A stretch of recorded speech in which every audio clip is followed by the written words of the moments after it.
In June of 2025, I played Resident Evil 4 for the first time thanks to the folks who supported the May subathon. I knew that this was considered one of the best games of all time, but I figured it wouldn't be for me. I was familiar that the franchise indulges in horror, which is a massive turnoff for me because ever since I watched the snake scene in Chamber of Secrets when I was 7, I never recovered from that and have been a pussy for scary stuff ever since. Also, shooters aren't my preferred genre. I have ones I enjoy like Borderlands 1 and 2, and have played my fair share of Call of Duty and Halo, of course. Riot Shield, Rocket Launcher, Rust, and Forge World shenanigans were my jam, but I usually played these because my friends did. It was basically a requirement in middle school, and I don't really go out of my way to play these types of games otherwise anymore. While I was apprehensive, folks wanted to see me play it, and I figured I would at the very least have a decent first playthrough considering the game's status, but was not prepared for what actually happened. Welcome to the tale of how a game that does so many things I don't like quickly rose to one of my favorite video games of all time. This is how I fell in love with Resident Evil 4. We're gonna come out swinging talking about the guns first like the true freedom-blooded American that I am. Hell yeah, fishing with bullets like a man. Ah! First off, I gotta defend my boy the TMP. I had heard in my circles that this gun isn't very well liked due to its damage output, but I gotta say that this tactical machine pistol is one of, if not my favorite gun in the game due to its versatility. I actually agreed with the sentiment until I started using it in shooting ranges. And quick tangent, what's up with the Switch variant of these? I own the PC and Switch version of RE4, and even in the vanilla game on PC, I was able to easily grab the 6 tokens each time a new game was unlocked. Nowadays, I use the HD project and RE4 tweaks for extra comfortability for my runs, like increasing the FOV a bit and adding toggle sprint. These are insane projects, by the way. Shout out to the folks that created these masterful mods. Their links are in the description. But for some reason, on the Switch version, even when playing my goddamn heart out, I've only been able to get up to 2 tokens per run, and they don't stack. So even if I play perfectly, I have to remember to go back out to the merchant each time to turn them in, or else I lose it on the next run. I'm pretty sure most people skip the ranges when they play the game, which shocked me because of how easy they are and that they basically give you a bunch of free money, but if all the other versions of the game are like the Switch version, I totally understand why. Anyway, back to the TMP. Using it in the shooting ranges really helped with my aim of the thing, which gets even better if you buy and equip the stock for it, which made me realize that it works just as well as the handguns for stunning enemies for a kick or a goddamn suplex.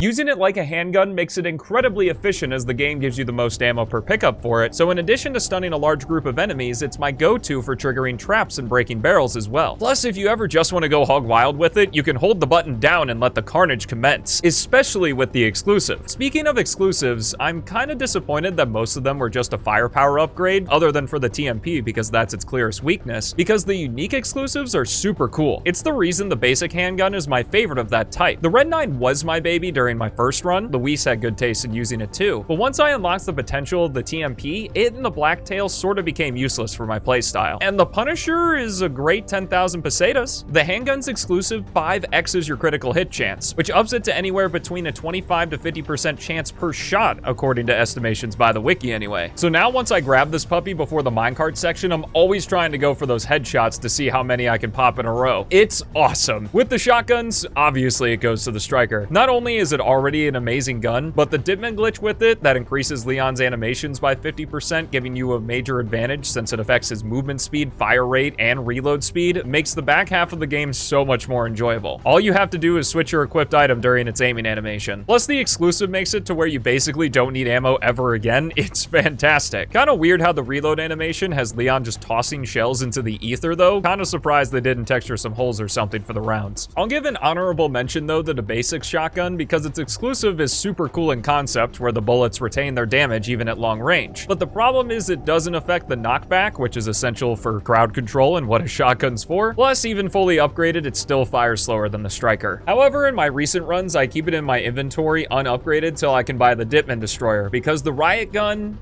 how do you mess up a shotgun? I feel like sometimes when I fire this one, I just straight up miss the target. Plus, its stats are identical to the base shotgun outside of 2 extra firepower, so I'm Team Striker all the way, even without the Dipman glitch. And final point to the striker, it takes up less inventory space than the other two. Maybe if you don't use the TMP or rifles, the riot gun could be better? I don't know. Speaking of rifles, I've only tried the bolt action one once, so I don't have much of an opinion on it other than the kick-ass reload animation. The semi-auto rifle though, what a great weapon. It's incredibly reliable and powerful as long as you keep track of your ammo. The Broken Butterfly is the clear winner of the Magnums. Not only can you get one for free, but it's much better than the Killer 7, especially in the upgrade department. I basically use it as my El Gigante and U3 killer, if I'm not using a rocket launcher anyway. Hey, it's that dog. What a good boy helping me out against this mutated meat sack. Just distract him for a bit, and...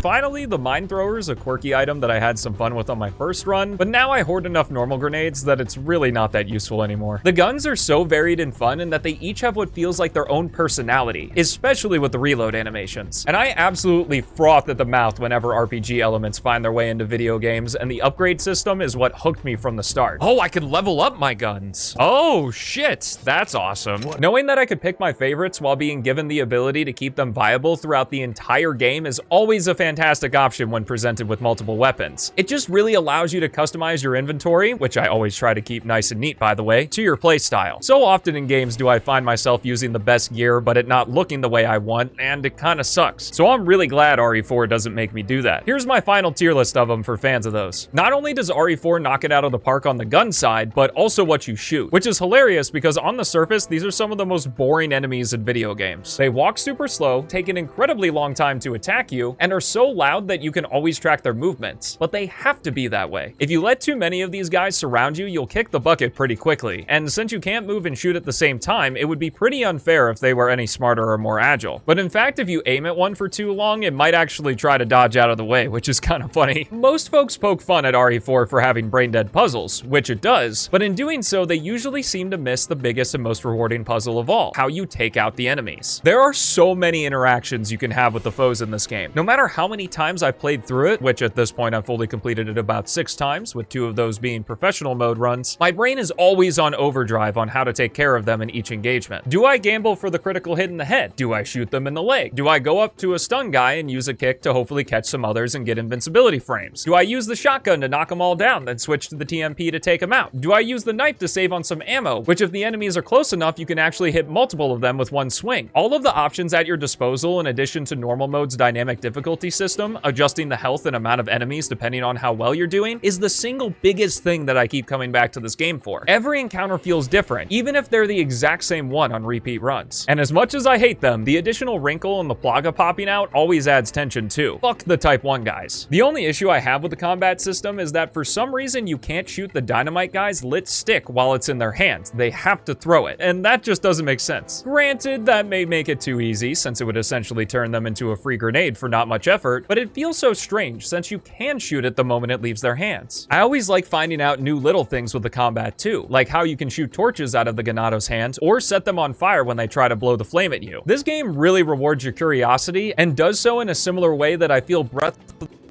and it did it 12 years earlier. Speaking of that, I've heard it described that RE4 has an arcadey feel to it, and that's pretty on the nose. You are always picking up items from enemies, finding treasures, combining treasures into better ones, and with the help of the treasure map from the merchant, it almost guarantees that you'll never miss a thing. It's intoxicating breaking open every destructible object just waiting to see what's inside. Now that's diabolical. Especially on my current runs, I know every treasure by heart, and even the smallest thing like closing the lid on the water to make sure you don't rust the pendants is just that little cherry on top that makes the collectibles so fun to get. And of course, the merchant is the GOAT. No explanation needed for me on why he's here or why he's helping you. Money talks, and I ain't complaining. And I can't deny the amount of joy I felt when Haley uttered her first, "What are you buying?" while I was playing the game. Top 10 moment for me. Happy 6-year anniversary, love.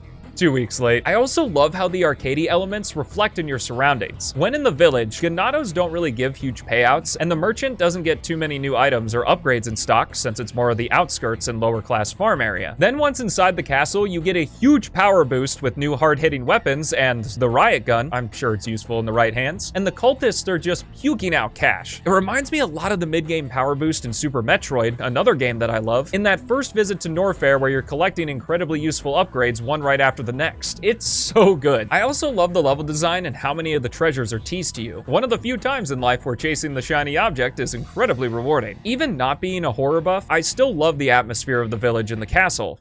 I'm sorry, wrong castle. Just the right amount of haunting and disturbing to keep you uneasy without outright scaring you, with plenty of moments as a reminder to not take things too seriously. I did get a little freaked out in the sewer part prior to the scorpion dude, though chat may have been pulling my leg on that one. The island is alright. My least favorite part, but it has my favorite music. You know, since we're talking settings, let's just go into the story now. God, it's so stupid, and I love it. It plays out like a B-tier cliche action movie, but it knows that and revels in it. The over-the-top action that happens in some of these scenes, combined with a whole wedding platter of cheese on top, makes it such a fun watch, with so many iconic lines. Where's everyone going?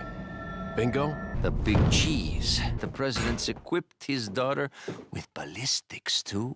No thanks, bro. Sadler, you're small time. Leon is so damn likable. Sandy Cheeks is just the right amount of annoying. Jarl Bulgruff is a meaty slice of ham, but nothing tops the interactions with Salazar. The dude tries so hard to be intimidating, but Leon just doesn't take any shit from him and gets under his skin so easily. And it's honestly so sad because in an optional note, you read that Salazar hands over the resurrected Plaga over to Sadler as some twisted way to repay the Los Illuminados for what his family did to them. But what I love the most is the little details that serve as a wink to the audience. Leon doesn't smoke. Ashley talks back to the womanizing Luis Serra, though I do love the ballistics line and that there's an achievement that references it. Luis being the suave character, but also being the leading scientist behind the resurrection of the Plaga. Sadler giving away his whole plan because, at least from my perspective, he believes he's got the W in the bag from the moment Leon's injected with the parasite, and is just using his lackeys to mess with him throughout the game, and possibly using the opportunity to test him on how powerful he'll be under his control, hence why he leaves him alone after killing Luis. That last part's a stretch, I know. Krauser's whole inclusion about being an old war buddy that to my knowledge was never seen or mentioned in the series prior, then having a knife fight with Leon even though both of them are equipped with firearms. Ada doing asinine stuff while in a red dress, which Krauser calls out. Leon having 3 love interests and not getting with any of them by the end of the story, hitting a little close to home with my high school self there. It plays with the cliches of the genre and spins them ever so slightly, so even though you know how it'll play out, it's still engaging. It's a story that makes me care, and they did too. Specifically with the Krauser knife fight, I find it such a cool detail that Leon misses his knife on the first grab and has to go for it again, and that the cut he gets during the battle is with him for the rest of the game. Salazar laughing before his introductory cutscene begins.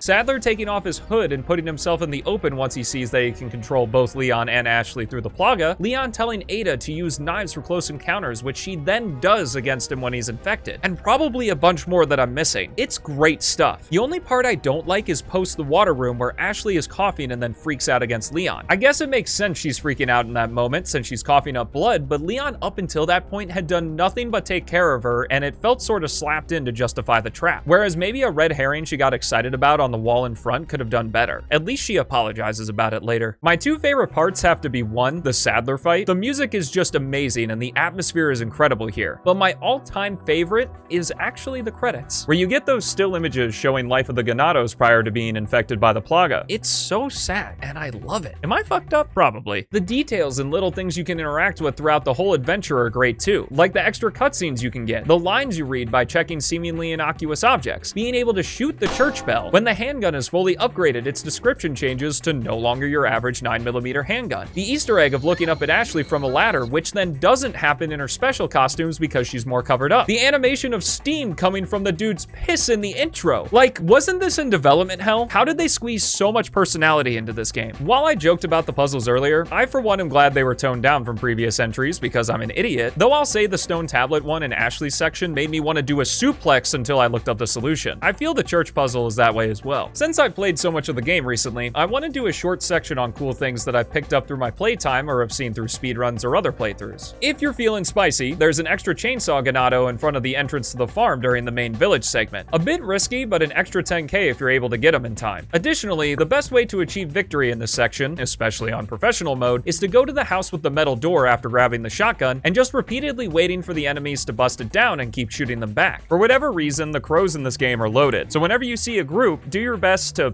pacify them. Wherever there are dogs, aiming the camera up makes them not attack you as they're only programmed to do so when on screen. This can be a huge boon on the way back to the church or the hedge maze if you know where you're going. Going back into the church after rescuing Ashley now has a fight with the 2 crossbow cultists you see in the cutscene prior, and killing them gives you some extra handgun ammo, money, and an early chance to suplex. Upgrading the capacity on a gun fully reloads its magazine, including the exclusive regardless of what it does. Best to save it until you know you need ammo for it. The best method I found for the cabin defense is to camp at the top of the stairs with a shotgun. Just make sure not to shoot Lewis. Also, once you finish it, skip the save at the chapter end because that reloads the map and removes the loot. There's a typewriter right outside, so there's no risk at all for doing so. On the left path of the two routes, try to avoid blowing up the cart at the beginning and lure the Chainsaw Sisters over there to make defeating them easier. If you're using the HD project, don't forget to go to the secret cave area to grab some extra loot in the silencer, and see the developer's pain, my goodness. And if you don't care about collecting all the treasures, just take the right path, it's much faster. If you have a rifle or a steady hand, you can take out the Ganados waiting to ambush you on the left side of the lift before getting on. On 60 FPS mode, incendiary grenades do a buttload of damage against the big cheese, so save up on him before his fight. There's also a good place to camp him when he's in his second phase off to the right of where you start the battle, and once you beat him, don't forget to loot the place too. The Ganados that spawn after the truck crashes only happens if you're facing away from the door, so walking up the hill to the castle bridge backwards is great for maximum safety or just not wanting to deal with them. In the catapult section, you can take out one of the most annoying ones right where the rifle ammo is at the start. You can see the cultist's head just peeking out between the walls. All of the cultists chasing you in this section despawn after the cannon is fired as well. There are extra shotgun shells you can shoot off of a banister in the prison. Also, have Ashley wait at the top of the stairs here so you don't have to worry about her during the fight with the blind guy. In the water room, if you feel overwhelmed, just exit and come back in. If you're far enough into the fights, this will reset the checkpoint as well so you don't have to do everything over again if you die. Also in this room, have Ashley turn the right cog first. This will raise the closer platform you can then stand on for extra safety as the cultists now have to spend their time jumping to you. Additionally, without the exclusive, you can fire the semi-auto rifle faster by re-aiming after the shot. For an extra chance at an Avistador Blue Eye, after draining water in the sewer section, you can go back near the start to kill an extra one. Also flexing that I got 2 Blue Eye drops in this section. Once back in the entrance hall with the cultists, throw out a flash grenade to stun them all, jump down to activate the door closing so they can't escape, then kill them all for tons of money, preferably with a hand grenade. You can defeat the cult leader in the turret room before he gets a chance to hop in. After getting to the door for the first time, jump down on the ledge all the way and enter the corner room again. This gives you a chance to shotgun blast and TMP him out. After you press the security switch underneath the pot before getting one of the tablet pieces, kick the door open and let it close. They're rocket proof. In the Ashley segment, there's a little crawl space that skips the first enemy and door. And on the second gate, you can cancel the rotation early as it doesn't have to be fully open for her to sneak through. More of an obvious one, but I forgot for a couple runs to go grab the free broken butterfly via backtracking once Ashley and Leon reunite. In the lava room, shoot all the chains right as you enter to bust down the fire turrets before having to deal with them, and unlock their treasures in the process. Before encountering Salazar with the spike ceiling, you can actually destroy the targets beforehand by standing in the archway, making him look more like an idiot than usual.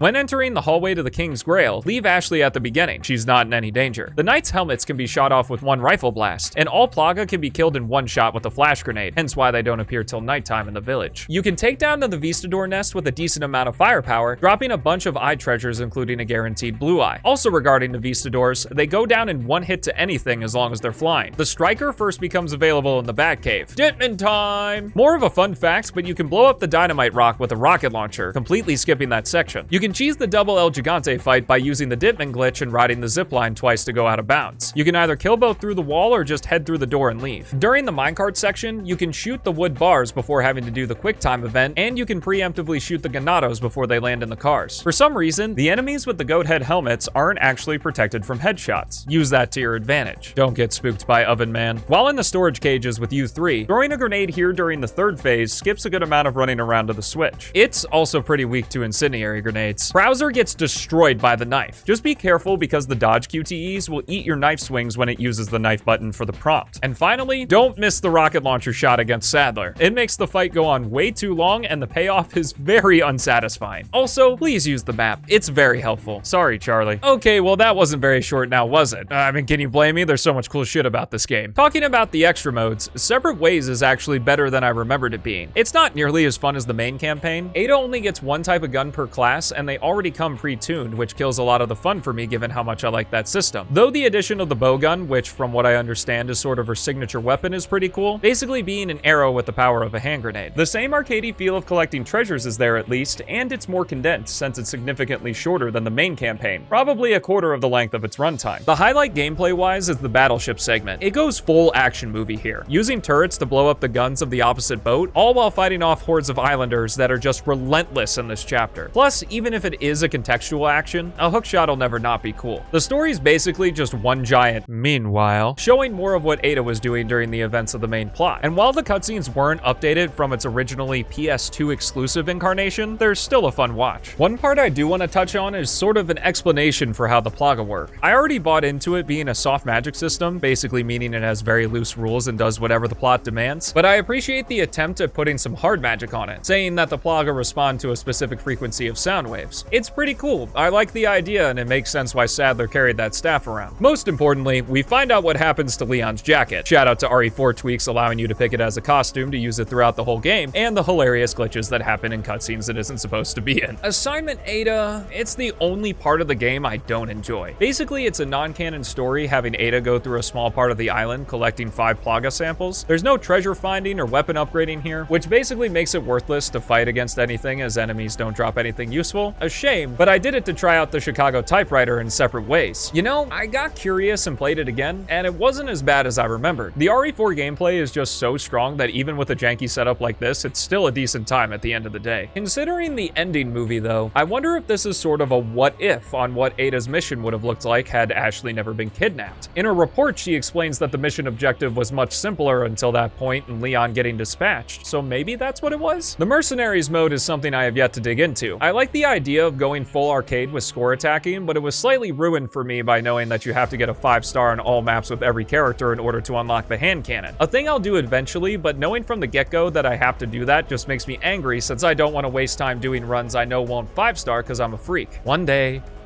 Lastly, I want to touch on Professional mode and the New Game Plus experience. Professional's gimmick is that it locks the dynamic difficulty system to its hardest setting no matter how well you're playing, and it's just a slog. While a nice challenge for veterans, it's not really fun, just grindy because with how many bullets enemies take, you just resort to knifing everything for the first like 2/3 of the game. You get more money in places where more enemies spawn, but the main reward is the laser you get for completing it, showing that you have nothing left to prove. I gotta be thankful for Professional mode's existence though, because it revolutionized the speedrun of the game, which is an awesome watch, by the way. New Game Plus is great. You can experiment with different guns, use the specialized weapons that unlock, like the PRL, which can also be used in completed normal files too, which I was surprised by, or laugh at the joke that is the Matilda, but honestly, I enjoy just using the regular weapons still because all of the special weapons nullify the strategizing against enemies because they're just so broken. I like being an unstoppable badass every once in a while, but it's not what I come to this game for. Not to say the Chicago typewriter doesn't have its uses though.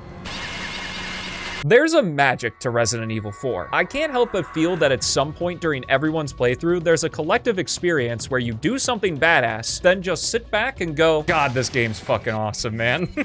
It really is the perfect storm of engaging, cheesy, rewarding, and so replayable that even while writing this, I'm holding back from starting another playthrough so I can get this video out. Obviously, get it, if you can. I'd be hard-pressed to find reasons why at the very least you wouldn't like the gameplay even if you don't like the story. It goes on sale on Steam all the time. Plus, you get the RE4 HD project and RE4 tweaks, which I'll shill again because they're just such good mods, and is on every console under the sun. Now, if you'll excuse me, I'll be heading out and playing this game's remake for the first time. I've heard good things, so I'm excited to potentially fall in love all over again, and hopefully not piss my pants with the modern graphics. Thanks once again to all the folks who have created content on this game, sharing their experiences with tons of tips and tricks on how to make it somehow even more fun. I hope to have done it justice. And lastly, thank you so much for watching. Have a fantastic rest of your day, and I'll see you in the next one.